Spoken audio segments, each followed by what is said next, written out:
Have you ever felt a pain so intense that it made you question your very existence? Imagine enduring that pain, only to be met with a world of golden light, peace, and bliss beyond comprehension. Today's story takes us on one man's extraordinary journey, a near-death experience that forever changed the way he sees life and death. Welcome to Conscious Chronicles. I'm Anthony, and on this channel, we explore the profound mysteries of life, consciousness, and the afterlife through incredible stories of near-death experiences, spiritual awakenings, and transformative encounters. If these stories resonate with you, please consider liking this video, subscribing to the channel, and leaving a comment below. Your engagement keeps this channel alive and thriving. And if you'd like to support my work further, you can click the Super Thanks button or join our members area for exclusive perks. Now, let's hear today's story, a journey into the unknown told in his own words. Over my lifetime, I've often experienced chest pain.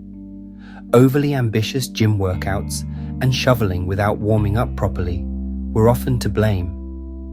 On one occasion, convinced I was having angina, I went to the hospital only to be reassured my heart was fine. A year ago, when I started feeling the same pain again, I visited my doctor for a diagnosis. An ECG was done, and again, I was told my heart was fine. Not satisfied, I went to my local GP, who performed another ECG and reported that my heart was okay. However, he thought he heard a slight murmur and referred me for further testing. The stress tests and echocardiogram revealed that I had a murmur caused by a slightly malfunctioning valve in my left ventricle. I was told this was common, so when the pain returned periodically, I would simply rest and breathe deeply until it subsided. But on the morning of December 24th, 2015, things changed. I had spent hours swinging an axe to remove invasive tree roots threatening the foundation of my home. That evening, the pain returned. At first, my usual remedy worked: deep breathing and resting. I brushed it off, thinking, it's just muscle pain. However, around 11 p.m., after a pleasant Christmas Eve with my partner and her son, the pain struck again, this time more intensely. I tried lying down, sitting up, even putting my head between my knees, but nothing worked. My partner asked if she should call an ambulance, but I refused. Eventually, I agreed to let her drive me to the hospital. The drive was agonizing. By the time we arrived, I could barely walk to the emergency ward entrance. After giving my details at the counter, a passing nurse overheard me say, "I'm having an angina attack." She immediately whisked me into the treatment area. An ECG showed nothing abnormal. Here we go again, I thought. But the doctor decided to keep me overnight for observation. As I was wheeled to the X-ray department, I felt nothing. Suddenly, I was no longer in the hospital. There was no me. No body, no thoughts. Just brilliant golden light, endless and seamless, like clouds reflecting sunlight. Words fail to describe the feeling. It was pure bliss, ecstasy, and peace, beyond anything earthly. I wasn't aware of a self. Time didn't exist. The experience wasn't short or long. It was outside of time itself. Then voices began intruding into this perfect state. "What is your name? How old are you? Do you know what just happened?" I was back in my body, annoyed by their questions. The return of blood flow to my brain brought me back to my physical self, along with 2 broken ribs caused by the doctor's efforts to save my life.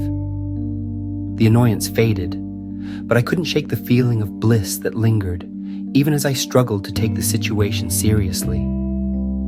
I was transferred to the coronary care unit, drifting in and out, of vivid memories of that golden light. My existential fears were gone. Dying seemed natural, even beautiful. The experience left me with profound questions. Is the brain just a medium for awareness? Do we access something deeper, like a quantum field, during near-death experiences? And why does this blissful state fade as we return to our conditioned thoughts and egos? For a brief period, I felt selfless. The nurses sensed this, responding with unconditional kindness. One nurse even had tears in her eyes when I left. But as the days passed, my ego resurfaced, bringing back its usual fears and attachments. Still, I carry this with me. Dying is nothing to fear. It is a return to something beautiful, something eternal. And while my ego remains, I now know that beyond it lies pure, unconditional love. What do you think this experience means? Is it proof of life beyond a death, or something else entirely? How would you feel in this situation? Share your thoughts in the comments. I'd love to hear your perspective. This story reminds me of how fleeting our earthly struggles are in the grand scheme of things. His description of golden light and pure peace echoes countless other near-death experiences, suggesting that love and bliss might be our true nature. What stands out to me is how this state faded as he returned to the everyday world, a reminder of how our thoughts and egos often cloud our true essence. Perhaps we can bring a little of that unconditional love into our daily lives by letting go of fear and embracing the present moment. This story leaves me inspired and deeply curious about the mysteries of life and consciousness. If you enjoyed this video, please consider supporting the channel by clicking the Super Thanks button, or by joining our members only area, or you could simply give this video a free thumbs up. All engagement helps the channel grow, and I appreciate any help you can send my way. This is Anthony signing off. Until the next time, let's continue exploring the mysteries of life, love, and consciousness. Stay curious, stay conscious, and take care of your beautiful soul.